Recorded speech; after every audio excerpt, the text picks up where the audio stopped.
حضرت عائشہ رضی اللہ تعالی عنہا نے فرمایا کہ ہم ازواج مطہرات میں سے کسی کو اگر جنابت لاحق ہوتی تو وہ ہاتھوں میں پانی لے کر سر پر 3 مرتبہ ڈالتیں، پھر ہاتھ میں پانی لے کر سر کے داہنے حصے کا غسل کرتیں اور دوسرے ہاتھ سے بائیں حصے کا غسل کرتیں۔ صحیح بخاری حدیث نمبر 277۔ نبی کریم صلی اللہ علیہ وسلم نے فرمایا، بنی اسرائیل ننگے ہو کر اس طرح نہاتے تھے کہ ایک شخص دوسرے کو دیکھتا، لیکن حضرت موسیٰ تنہا پردے سے غسل فرماتے۔ اس پر انہوں نے کہا کہ بخدا موسیٰ کو ہمارے ساتھ غسل کرنے میں صرف یہ چیز مانے ہے کہ آپ کے خصیے بڑھے ہوئے ہیں۔ ایک مرتبہ موسیٰ علیہ السلام غسل کرنے لگے اور آپ نے کپڑوں کو ایک پتھر پر رکھ دیا، اتنے میں پتھر کپڑوں کو لے بھاگا اور موسیٰ بھی اس کے پیچھے بڑی تیزی سے دوڑے۔ آپ کہتے جاتے تھے، اے پتھر میرا کپڑا دے، اے پتھر میرا کپڑا دے۔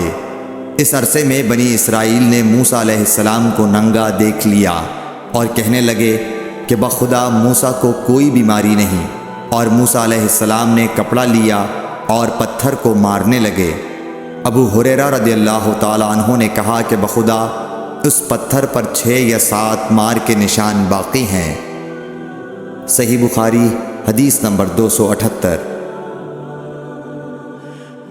نبی کریم صلی اللہ علیہ وسلم نے فرمایا، ایک بار ایوب علیہ السلام ننگے غسل فرما رہے تھے کہ سونے کی ٹڈیاں آپ پر گرنے لگیں۔ حضرت ایوب علیہ السلام انہیں اپنے کپڑے میں سمیٹنے لگے، اتنے میں ان کے رب نے انہیں پکارا کہ اے ایوب، کیا میں نے تمہیں اس چیز سے بے نیاز نہیں کر دیا جسے تم دیکھ رہے ہو؟ ایوب علیہ السلام نے جواب دیا، ہاں تیری بزرگی کی قسم، لیکن تیری برکت سے میرے لیے بے نیازی کیوں کر ممکن ہے۔